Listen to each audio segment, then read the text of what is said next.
G36C Ka4.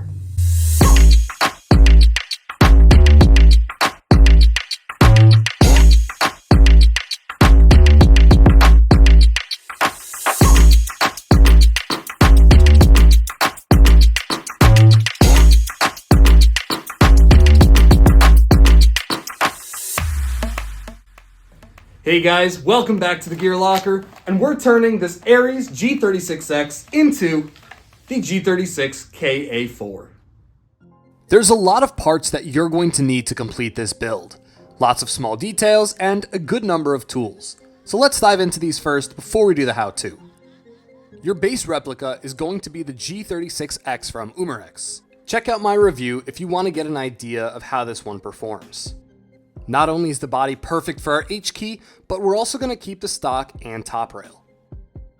The Ultimate Industries HKey front rail set is going to be the standout piece of this build.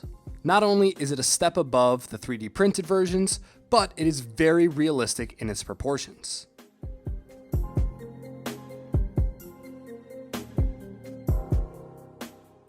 In addition to this, you're going to need about 4 inches of extended outer barrel.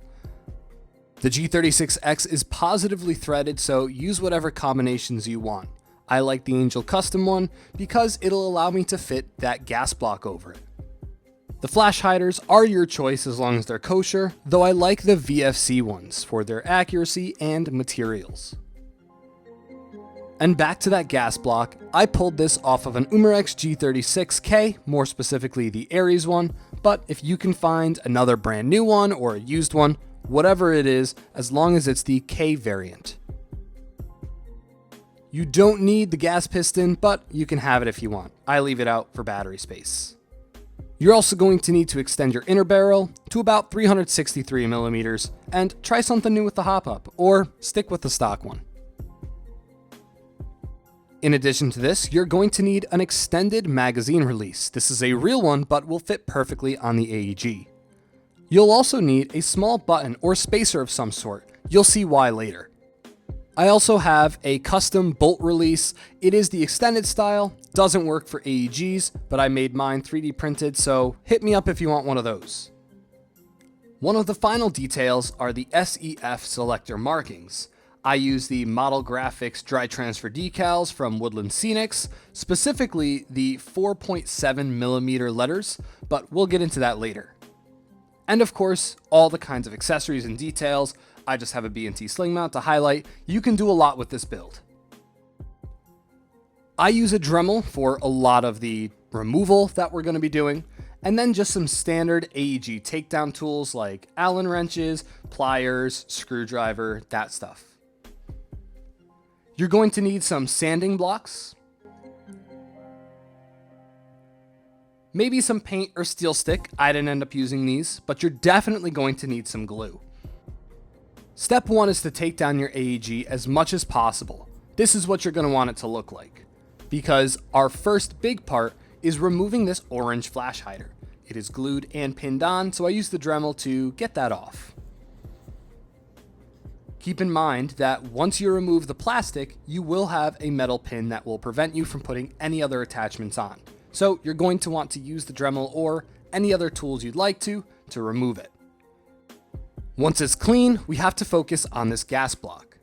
You have a roll pin right here that you're going to need to pop out, as well as a grub screw on the bottom.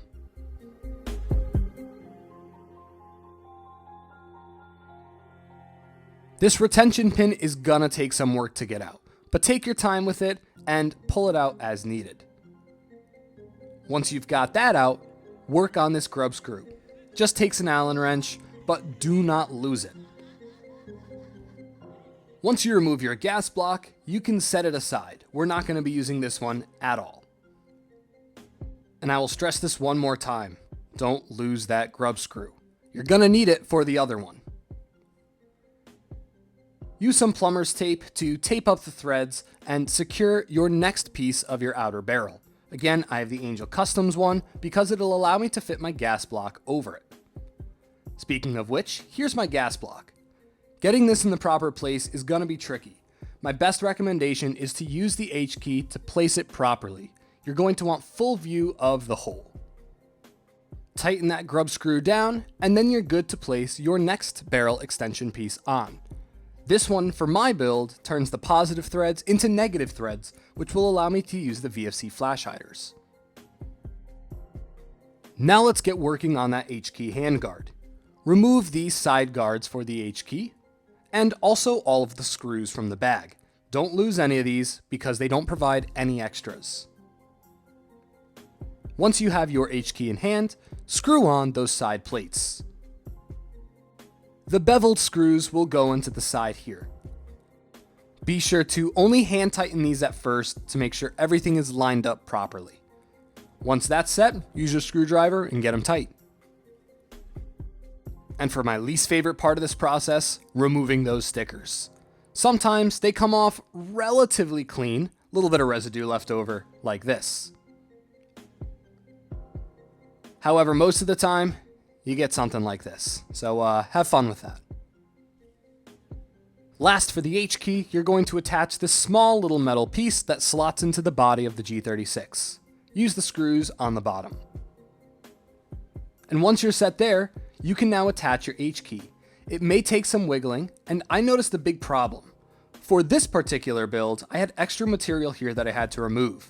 This wasn't on my other one, so I was a bit surprised, but nothing a Dremel can't fix. Once you've got your HKey all ready to go, be sure to screw it in tightly. I also ran into a slight issue where it didn't line up perfectly with the holes.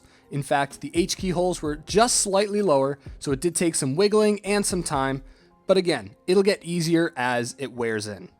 Nothing I didn't feel put too much stress on the body.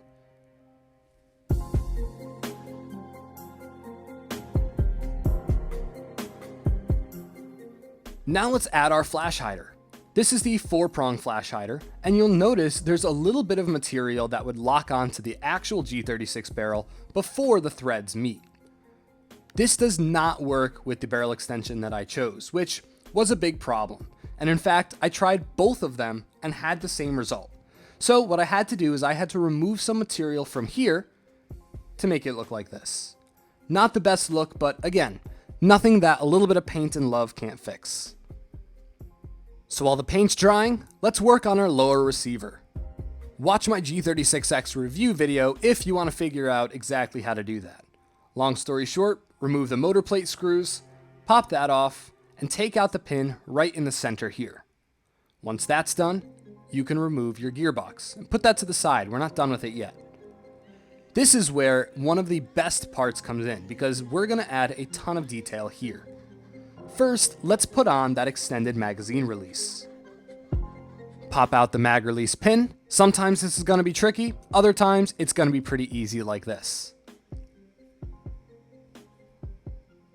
Then, make sure you don't lose this spring, because we're going to need it. If you'll notice, as we put on the extended one, it doesn't quite have the same length and reach to lock in the magazines well.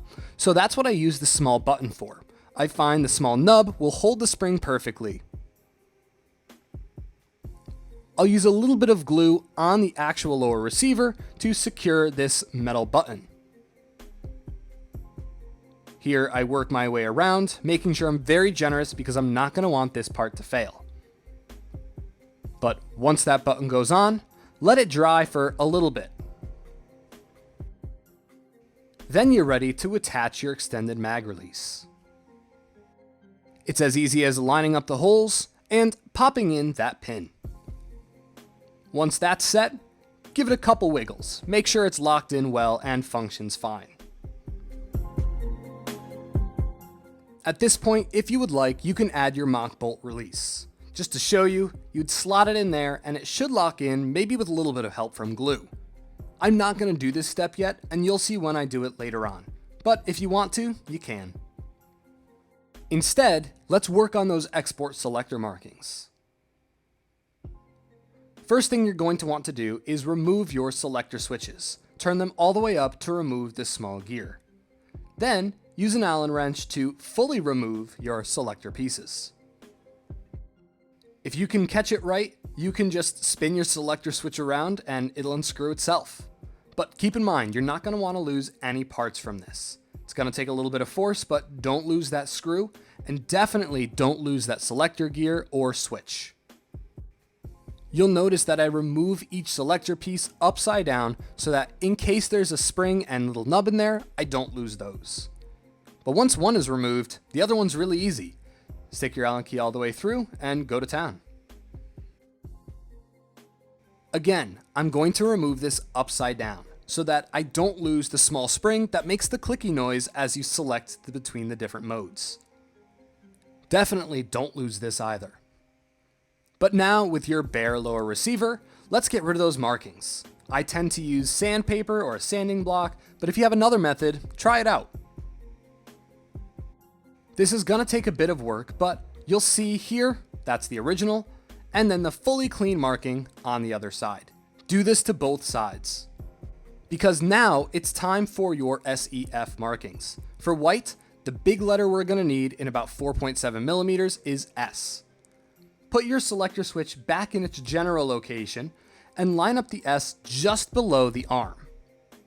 You might have to wiggle this around and use a reference photo online, but once you get it there, use some masking tape and tape over it. This has helped me on many occasions to keep the letters secure. But once you've got it in the spot you like, take a pencil or other tool to fully scrape the letter onto the receiver. Take your time with this and make sure you hit every single point. And don't be afraid to be a little aggressive with it. You might have to go back and fix it. But hopefully, if you've done it correctly, once you peel the tape off along with the backing, you'll get your letter perfectly transferred onto your lower receiver.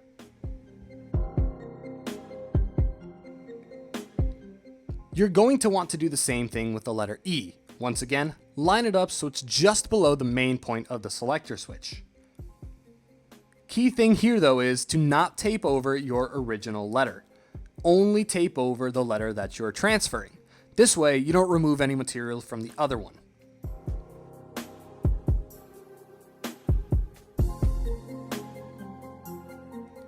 Once your E is set and in a good spot, get ready to do the final letter on the lower receiver, the F. And of course, do that to both sides. Repeat this process with your selector switches. A little bit cleaner than I did here, but you get the idea. Now to mark up the selector switches, I like to reattach them to my receiver. This way I have a very stable base. I can also make sure that it lines up really well. So reverse the process from before and use another letter from the white sheet. I use a small letter I to recreate that tick mark found on the switch itself. Make sure, cycle through your selector positions. With this one, you're going to have an additional position, but don't worry about that. As long as the SEF works, you're in good shape. Transfer that over, remove the tape, and you're in business. Now it's time to repeat this exact same process on the other side. Here is where I like to add my extended bolt release. Once again, slot it in and make sure it sits properly, and then glue it in to secure it. Once you've got that, let it dry and make sure your lower receiver looks good. But before we reinsert the gearbox, we're gonna need to remove the old mock bolt release. Just those two screws and you're all set to slide your gearbox in.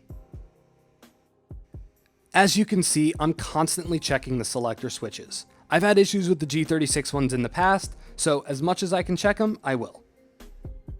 Notice how the new dummy bolt release fits perfectly between the gearbox and the receiver. Pop that pin back in, reinsert the heat guard for the motor grip, and you're set. The only other real modification is upgrading your inner barrel. A smaller barrel might have BBs hit the outer barrel, so I like to extend it all the way through. And again, that's 363 millimeters.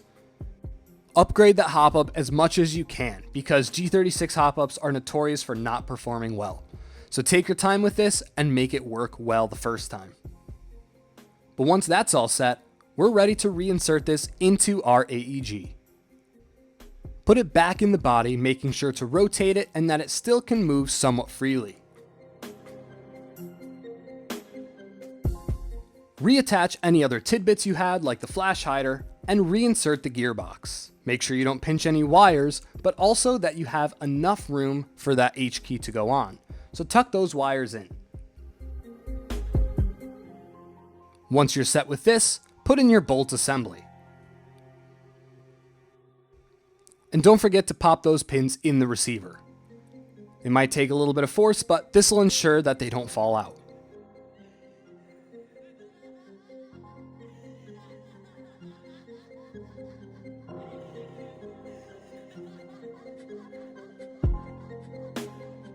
And last, add that HKey. This again might take some force, but really, that's it. You've done it. So I hope you guys enjoyed the video, and I hope it gave you a lot of the steps you need to convert your G36X to the full-length Ka4. This is only my second time, and of course, there's gonna be hiccups, so think on your feet and think smartly. You can make this work. If you have any questions, reach out to me, let me know in the comments. This is The Gear Locker. Thank you guys again, and we will see you in the next one.